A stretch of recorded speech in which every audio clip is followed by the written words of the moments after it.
Quer ter uma colheita abundante de morangos suculentos já no próximo verão e não ter que esperar mais um ano? Então, esqueça a correria da primavera e aquele plantio feito na sorte. Hoje vamos desvendar todos os segredos do plantio de morangos no outono, e eu vou te mostrar um método de enraizamento tão simples que você vai se surpreender por não ter feito isso antes. Prepare-se. Depois deste vídeo, seus canteiros nunca mais serão os mesmos. Então, por que, justamente o outono?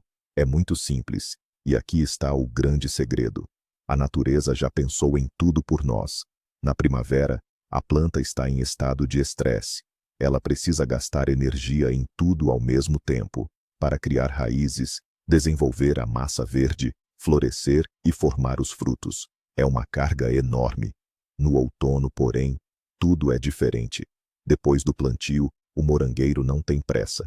Ele, lenta e seguramente, desenvolve um sistema radicular robusto até as primeiras geadas, entra em dormência e, na primavera, recebe o calor totalmente preparado, pronto para direcionar toda a sua energia para a colheita. Então, vamos detalhar passo a passo o nosso método simples. E começaremos pelo mais importante, pela base de tudo, a escolha da época ideal para o plantio de outono. Sabe, é como no esporte. Um bom começo é crucial. Plante cedo demais, por exemplo, no auge do calor de agosto, e as mudas delicadas simplesmente cozinharão, ou seja, não aguentarão o calor intenso. Ou pior ainda, podem confundir a estação e decidir florescer. Mas o que precisamos agora não são flores, e sim raízes fortes. Plante tarde demais, há apenas 1 ou 2 semanas das primeiras geadas, e o sistema radicular simplesmente não terá tempo de se estabelecer no solo. Um arbusto assim ficará fraco e poderá não sobreviver ao seu primeiro inverno. Mas então, qual é o ponto ideal? Existe uma regra simples. A muda precisa de aproximadamente 3 a 4 semanas de tempo ameno antes da chegada das geadas constantes. Esse período será suficiente para que ela se enraize bem. Claro, não há uma data universal que sirva para todos os lugares. Se você mora no sul, a sua época ideal é o final de setembro e até mesmo todo o mês de outubro. Para as regiões de clima temperado, o período ideal vai do final de agosto até meados de setembro. Já nas regiões do norte, nos Urais e na Sibéria, é melhor não adiar e realizar o plantio em agosto. Portanto, o conselho principal é este: não se guie pelo calendário, mas sim pela previsão do tempo para a sua localidade específica. Assim que o calor intenso passar e as noites ficarem mais frescas, significa que a hora chegou. Acertar este momento significa dar o primeiro e mais importante passo para uma colheita esplêndida. Agora, vamos falar sobre a localização ideal para a nossa futura plantação. O morango é, de fato, um verdadeiro filho do sol. Quanto mais luz ele receber, mais doces, aromáticos e grandes serão os seus frutos. Por isso, esqueça os cantos sombrios atrás da casa ou debaixo das macieiras. Precisamos do local mais ensolarado do terreno, que receba sol por no mínimo 6 a 8 horas por dia. O ideal é que seja um terreno plano ou uma encosta ligeira e suave, virada para sul ou sudoeste. Por que isso é importante? Porque numa encosta assim, o solo aquece mais rapidamente na primavera e o excesso de umidade da chuva ou do degelo não se acumula. Evite as zonas baixas. Nelas, o ar frio acumula-se e o risco de congelamento ou apodrecimento das raízes aumenta drasticamente. E mais um segredo dos jardineiros experientes: verifique o que cresceu nesse local antes do morango. É essencial evitar canteiros onde antes houve batatas, tomates, pimentos e beringuelas. Eles partilham doenças em comum com o morango. Mas se ali cresceram cebolas, alhos, cenouras, ervilhas ou qualquer tipo de hortaliça verde, esse é o local ideal. Eles melhoram a saúde do solo e são os melhores predecessores. Escolher o local certo já é metade do sucesso. Bom, o local já está definido. Agora, a parte mais crucial: a preparação do canteiro. Não é à toa que digo que esta etapa é como o alicerce de uma casa. 90% do sucesso depende dela. Começamos com uma limpeza total. Você precisa remover absolutamente todas as ervas daninhas, especialmente as perenes, como a grama seda, o azevém e os dentes de leão. Não tenha preguiça. Arranque cada pedacinho de raiz. Se as deixar, na primavera elas se transformarão em verdadeiras inimigas, roubando água e nutrientes dos seus morangueiros. Depois que o canteiro estiver limpo, é hora de cavá-lo profundamente. Vá com a pá até o fundo. Nossa tarefa é deixar a terra o mais solta e arejada possível, como uma almofada de plumas, onde as raízes jovens e delicadas poderão crescer com total facilidade e conforto. É fundamental desfazer os torrões de terra mais pesados com um ancinho.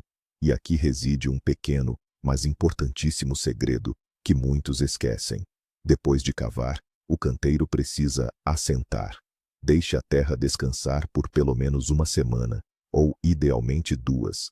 Se você plantar as mudas em solo recém-mexido e fofo, depois das chuvas e regas, ele vai ceder, arrastando os pequenos arbustos para baixo. Como resultado, o coração da planta ficará submerso, o que praticamente garante a morte da planta. Portanto, não se apresse. Dê tempo para a terra se recompor. Mas como preparar o solo antes de receber nossas mudas? Afinal, o morango é uma planta bastante gulosa. Para garantir-lhe uma boa reserva inicial de nutrientes para o inverno e a primavera, o solo precisa ser bem enriquecido. Mas isso deve ser feito com sabedoria e critério.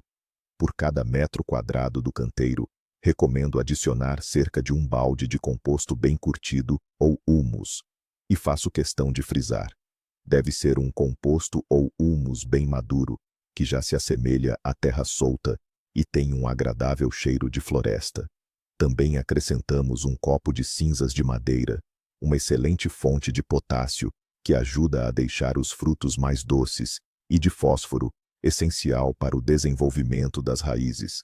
As cinzas ainda contribuem para neutralizar um pouco a acidez do solo, algo que o morango aprecia bastante.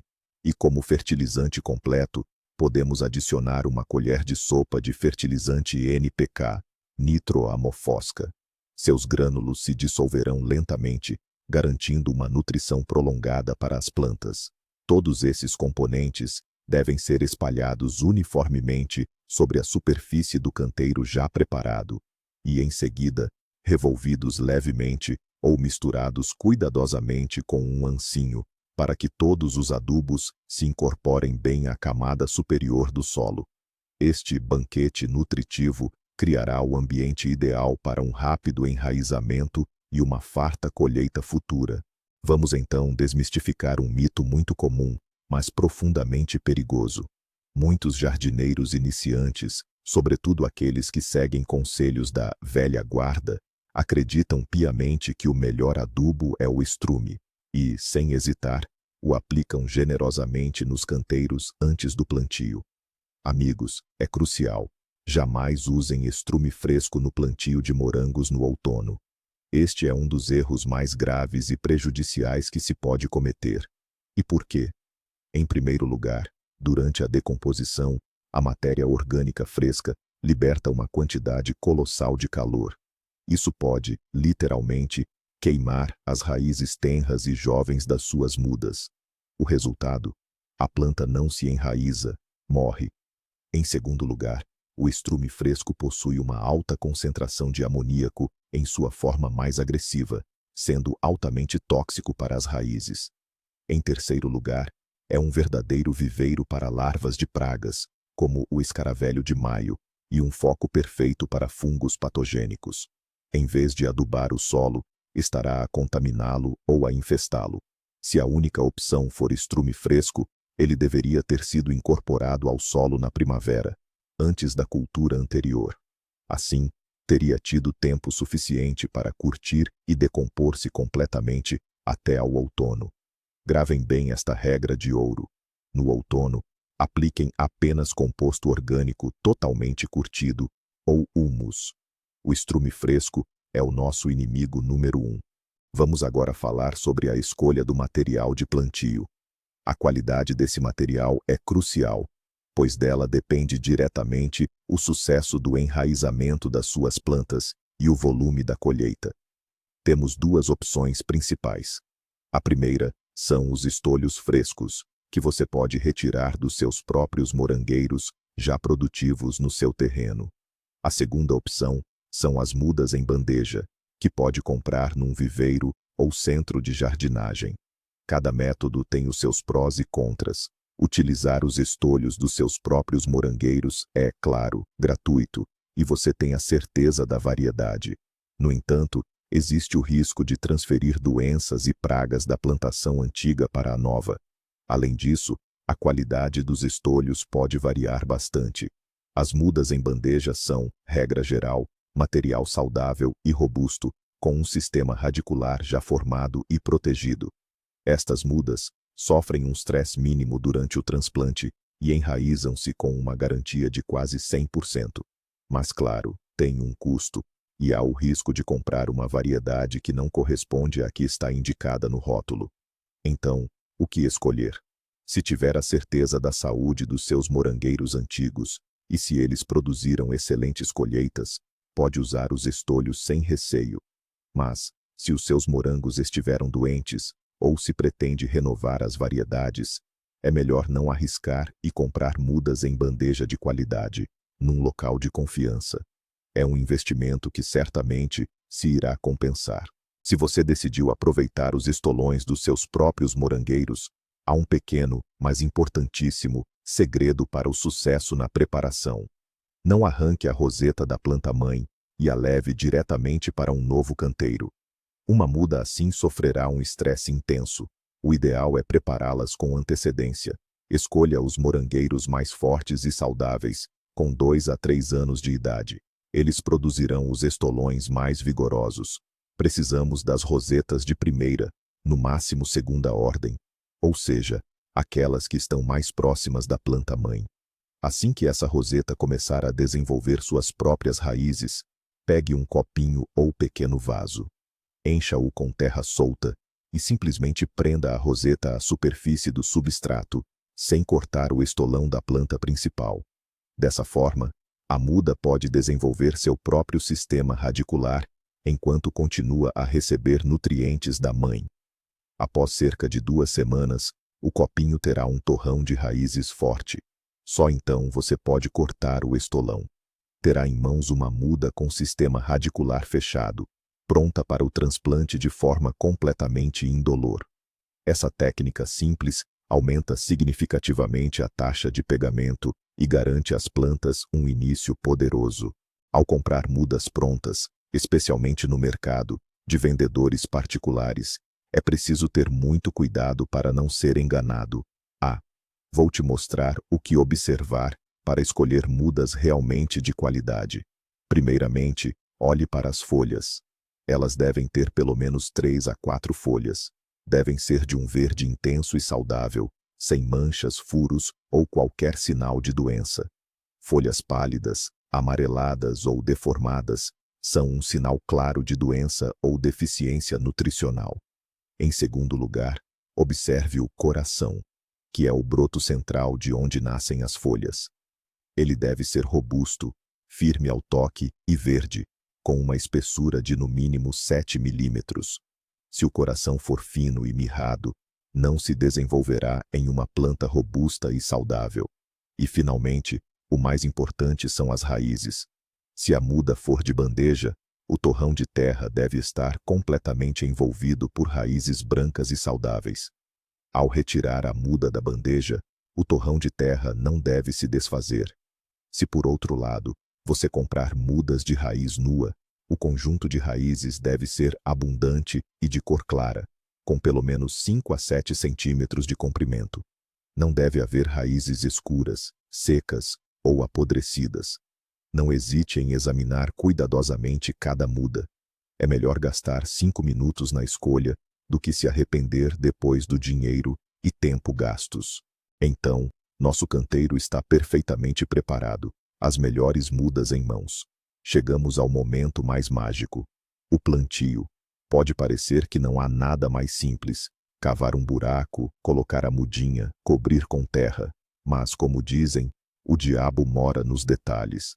É precisamente da correta execução deste processo que dependerá a rapidez com que os morangos se adaptam e se sobrevivem ao primeiro inverno. O ideal é plantar em dias nublados ou à noite, quando o sol já não está tão forte. Isso ajudará a evitar estresse desnecessário para as plantas. Antes de cavar os buracos, alise bem a superfície do canteiro novamente com um ancinho. Precisamos de uma área perfeitamente plana. Eu recomendo usar um marcador simples ou esticar um cordão para que as fileiras fiquem retas. Isso não só é bonito, mas também muito prático para os cuidados futuros, para capinar e colher. Não tenha pressa, faça tudo com cuidado e amor. Afinal, não estamos apenas plantando, estamos lançando as bases do nosso futuro paraíso de frutas vermelhas. E cada muda plantada corretamente é uma promessa de morangos suculentos e doces no próximo verão. Mas antes de plantar nossa muda, há um passo essencial que muitos ignoram, e é um erro. É a hidratação das raízes para um arranque rápido. Isso é especialmente crucial para mudas de raiz nua, que podem ter desidratado um pouco durante o transporte e armazenamento. Mesmo meia hora ao ar livre pode danificar as pequenas raízes absorventes. Para reanimá-las e dar um impulso poderoso ao crescimento, vamos preparar uma solução especial. A opção mais simples e eficaz são os enraizadores, como Cornevin ou Heteroalchin. Basta diluir o pó em água conforme as instruções e mergulhar as raízes das mudas por 1 ou 2 horas. Se não tiver um enraizador comercial à mão, pode-se recorrer a soluções caseiras. Por exemplo, uma solução de mel, 1 colher de chá para 1 litro de água. O mel contém muitos nutrientes que também estimulam o crescimento das raízes. Essa imersão satura as raízes com umidade, as desperta e ajuda a planta a se adaptar muito mais rapidamente ao novo local. Para mudas em torrões ou bandejas, com sistema radicular fechado, não é necessária uma imersão prolongada.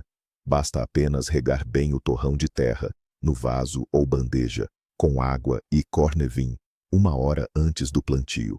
Este simples procedimento é sua garantia contra perdas e assegura uma excelente taxa de pegamento.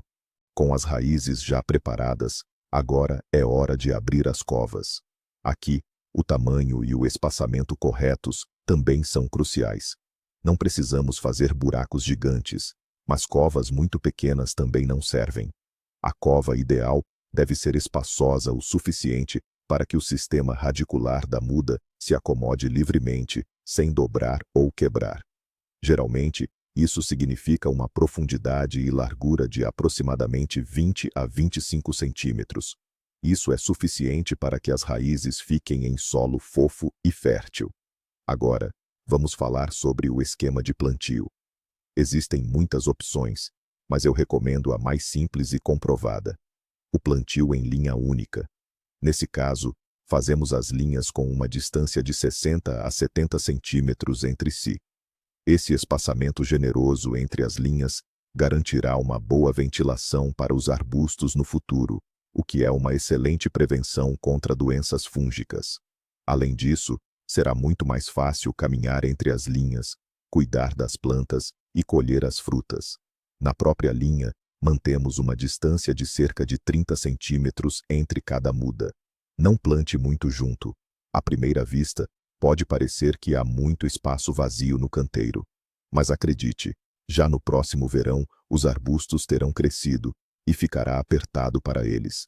Plantios muito densos são o caminho certo para frutas pequenas e para a proliferação de doenças. Respeitar esses espaçamentos simples é a chave para uma plantação saudável e produtiva por muitos anos. E chegamos agora ao erro mais comum e mais prejudicial para quem está começando: a profundidade de plantio inadequada. Já vi centenas de canteiros onde metade das plantas pereceu exatamente por esse motivo. Existem 2 extremos, e ambos são igualmente prejudiciais. O primeiro extremo é o plantio muito profundo. É quando o jardineiro enterra a muda muito fundo, e sua parte central, a chamada gema apical, ou coração, fica completamente coberta de terra. Nesse caso, o coração começa a apodrecer, principalmente em períodos de muita umidade, e a planta simplesmente morre. Ela pode até sobreviver por um tempo, mas não espere um bom desenvolvimento, e muito menos uma colheita satisfatória. O segundo extremo é o plantio muito raso, ou alto. É quando o coração, ao contrário, fica muito exposto acima do solo, e a parte superior das raízes acaba ficando descoberta. Essas raízes secam rapidamente sob o sol e o vento, e no inverno são as primeiras a serem atingidas pelas geadas. Como resultado, a planta se adapta mal, adoece e também pode acabar morrendo. Pode parecer um detalhe tão insignificante, 1 centímetro para cá, 1 centímetro para lá, mas para o morango é uma questão de vida ou morte. Portanto, agora vamos explicar uma regra simples que o ajudará a evitar esse erro crítico de uma vez por todas. Guarde uma regra simples que salvará suas mudas. Encontre no pé de morango o seu coração. Esta é a gema central, o ponto de crescimento, de onde surgem as novas folhas. Ao plantar, este coração deve estar exatamente ao nível do solo, nem mais alto, nem mais baixo. Como conseguir isso na prática? É muito simples. Depois de cavar a cova, faça um pequeno monte de terra no centro dela. Agora, pegue a muda, espalhe delicadamente suas raízes pelas encostas deste monte, como se estivesse vestindo uma saia. Ao fazer isso, segure o pé de morango de modo que a base do coração coincida com o nível da superfície do seu canteiro. Em seguida, comece a cobrir a cova com terra por todos os lados, compactando-a suavemente com as mãos periodicamente, para que não restem bolsas de ar ao redor das raízes. Quando a cova estiver completamente preenchida, verifique novamente a posição do coração. Ele deve parecer que está espreitando para fora da terra, mas sem ficar suspenso acima dela. Esta técnica simples de fazer um monte dentro da cova evitará que a muda afunde e o ajudará a manter perfeitamente a profundidade correta de plantio. Pratique em 1 ou 2 pés, e você rapidamente entenderá como é fácil. Depois que a muda estiver no buraco e a terra ao redor dela compactada, é preciso regá-la corretamente. E aqui também há um detalhe importante. Não se deve simplesmente jogar água por cima das folhas, com uma regadeira de jato forte. Esse tipo de rega pode descompactar a terra ao redor das raízes e até expô-las. A rega correta após o plantio é molhar de forma cuidadosa e abundante a zona da raiz. Cada muda jovem deve receber no mínimo meio litro, ou melhor, 1 litro inteiro de água morna e decantada. Deve-se regar lentamente, diretamente na base da planta, para que a água não se espalhe, mas sim seja completamente absorvida pela terra, expulsando todas as bolsas de ar restantes e garantindo o máximo contato das raízes com o solo. Isso é crucial para um enraizamento rápido. Depois que a água for absorvida, você pode notar que a terra se assentou um pouco. Nesse caso, é preciso adicionar um pouco de terra seca ou humus ao redor da muda. Essa técnica é conhecida como rega seca. Ela cria uma fina camada de cobertura morta, mulch, que impede a formação de uma crosta no solo e ajuda a reter a umidade por mais tempo.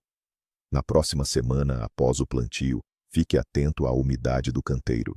Se o tempo estiver seco, regue as mudas a cada 2 ou 3 dias. Nossas mudas já estão plantadas e regadas, mas o trabalho ainda não terminou. Agora, precisamos garantir que elas tenham um inverno tranquilo e confortável. E a melhor aliada para isso é a cobertura morta, mulching. Muitos jardineiros, principalmente os iniciantes, veem a cobertura morta como um luxo desnecessário, um trabalho extra. Mas, para o plantio de morangos no outono, ela não é um luxo, e sim uma necessidade vital. Mas afinal, o que a cobertura morta faz? Primeiro, ela protege o sistema radicular de variações bruscas de temperatura. Sob uma camada de cobertura morta, o solo congela mais lentamente e não tão profundamente. E na primavera, As rápidas mudanças entre degelo e geada não são tão prejudiciais. Isso salva as raízes jovens e ainda não estabelecidas de morrer. Em segundo lugar, a cobertura morta retém a umidade no solo de forma excelente, o que significa que você precisará regar com menos frequência. Terceiro, ela inibe o crescimento de ervas daninhas, que podem surgir durante os períodos de degelo no outono. E por fim, a cobertura morta orgânica, ao decompor-se lentamente, torna-se uma fonte adicional de nutrientes para nossas plantas. Portanto, ao cobrir seus canteiros com cobertura morta no outono, você resolve vários problemas de uma só vez e cria as condições ideais para o inverno dos seus morangos. Qual a melhor cobertura morta para usar especificamente no plantio de morangos no outono? As opções são muitas, mas nem todas são igualmente eficazes. A palha fresca é terminantemente desaconselhável. No inverno, os ratos adoram fazer seus ninhos nela, e de quebra, aproveitam para saborear os pontos de crescimento dos seus jovens pés de morango. A serragem fresca também não é a melhor opção. Ela absorve muita umidade, congela formando uma camada de gelo e pode acidificar o solo. A cobertura morta ideal para o outono é aquela que é solta, permeável ao ar e não se compacta. Meu favorito pessoal são as agulhas de pinheiro caídas de florestas de pinho ou abeto. Ela oferece excelente proteção contra geadas, permite a circulação do ar, previne o desenvolvimento da podridão cinzenta e afasta algumas pragas. Composto bem decomposto ou turfa também são excelentes opções. Eles não só aquecem as raízes, mas também servem como fertilizante adicional. Folhas secas caídas também podem ser usadas, mas apenas de árvores saudáveis, como bétulas ou bordos. A camada de cobertura morta deve ter cerca de 5 a 7 centímetros. Deve ser aplicada ao redor dos pés, com cuidado para não cobrir o ponto de crescimento da planta. O ideal é não aplicar a cobertura morta imediatamente após o plantio, mas sim mais perto do início das geadas persistentes, quando a camada superior do solo já estiver ligeiramente congelada. O que fazer se os morangos que você plantou no outono decidirem florescer de repente? Isso pode acontecer, especialmente se o outono for longo e ameno. A planta confunde as estações e acha que chegou a hora de produzir. Não se preocupe, não é nada grave, mas exige sua intervenção. Ver uma florzinha no seu morangueiro jovem é sem dúvida um encanto para os olhos, mas neste momento, isso é totalmente indesejável. Toda a energia da planta deve ser direcionada para um único objetivo: desenvolver um sistema radicular forte e robusto para passar o inverno com sucesso. Florescer e, ainda mais, formar frutos é um gasto colossal de energia que enfraquecerá muito a muda antes do inverno. Por isso, por mais que doa no coração, todos os caules florais que surgirem devem ser impiedosamente removidos. Basta arrancá-los suavemente pela base, assim que os notar. Não os deixe abrir. Ao realizar este procedimento simples, você estará redirecionando toda a energia da planta do florescimento, que é inútil agora, para o processo de enraizamento, que é muito mais importante. E na primavera, essa mesma muda irá recompensá-lo com uma floração muito mais exuberante e abundante, que aí sim resultará numa verdadeira colheita. Mais um daqueles dilemas que tiram o sono dos jardineiros. Devemos ou não podar as folhas de mudas jovens antes do inverno? Na internet, encontramos uma infinidade de conselhos contraditórios. Alguns defendem que é preciso remover toda a folhagem para que a planta não gaste energia com a sua manutenção. Outros, pelo contrário, afirmam que nada deve ser tocado. Mas, afinal, onde está a verdade? A resposta, como quase sempre, reside no equilíbrio. Podar completamente todas as folhas de mudas recém-plantadas no outono é um grande erro. As folhas são a verdadeira fábrica de energia da planta. É nelas que, através da fotossíntese, se acumulam açúcares e nutrientes, que depois são transferidos para o sistema radicular, ajudando a planta a armazenar energia para sobreviver ao inverno. Ao privar a muda de todas as folhas, você a deixa sem as reservas essenciais para o inverno e a enfraquece consideravelmente. Além disso, a própria folhagem serve como uma cobertura natural adicional, protegendo o centro da planta das geadas. Então, qual a melhor abordagem? É fundamental fazer uma inspeção cuidadosa. Se você notar folhas doentes, secas, danificadas ou com manchas, estas sim devem ser removidas com cuidado, o mais próximo possível da base. Todas as folhas saudáveis e verdes, no entanto, devem ser mantidas. Elas continuarão ativamente a realizar a fotossíntese até as geadas mais intensas, contribuindo para o nosso futuro rendimento. Portanto, lembre-se, no outono, em mudas jovens, a poda é estritamente sanitária, nunca completa.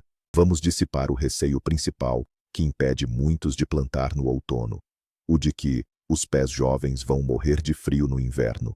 Isso é um dos maiores enganos. Na verdade, um morangueiro plantado corretamente no outono está muito mais preparado para o inverno do que se pensa. Primeiro, como já referimos, ele tem um mês inteiro, ou até mais, para desenvolver um bom sistema radicular e fixar-se firmemente no solo. Esta é a chave para um inverno bem-sucedido. Segundo, a própria natureza encarrega-se da proteção. A neve é o melhor e mais confiável cobertor para os morangueiros. Uma camada de neve de apenas 20 a 30 centímetros é capaz de proteger as plantas mesmo de geadas de 30 graus negativos. Sob essa cobertura, a temperatura ao nível do solo raramente desce abaixo de 5 a 7 graus negativos, o que para os morangueiros é perfeitamente suportável. Os problemas só podem surgir em invernos sem neve, as chamadas geadas negras, quando fortes frios atingem o solo desprotegido. Mas mesmo nestes casos, a cobertura morta adequada, da qual já falamos, vem em nosso auxílio. Portanto, não tenha receio. Se fez tudo corretamente, escolheu o momento certo, preparou o canteiro e aplicou a cobertura morta. Os seus morangueiros irão hibernar lindamente e serão dos primeiros a brotar na primavera. E a última dica de hoje, que está diretamente ligada ao ponto anterior. No seu desejo de proteger os morangos jovens do frio, não exagere na proteção. Alguns jardineiros temem tanto a geada que acabam por asfixiar os morangos. Eles cobrem os canteiros com uma camada espessa de palha, depois com várias camadas de tecido não tecido e ainda por cima, com plástico. Isso é algo que, definitivamente, não se deve fazer. Por quê? Porque para os morangos no inverno, o perigo não é tanto o frio, mas sim o apodrecimento por excesso de umidade.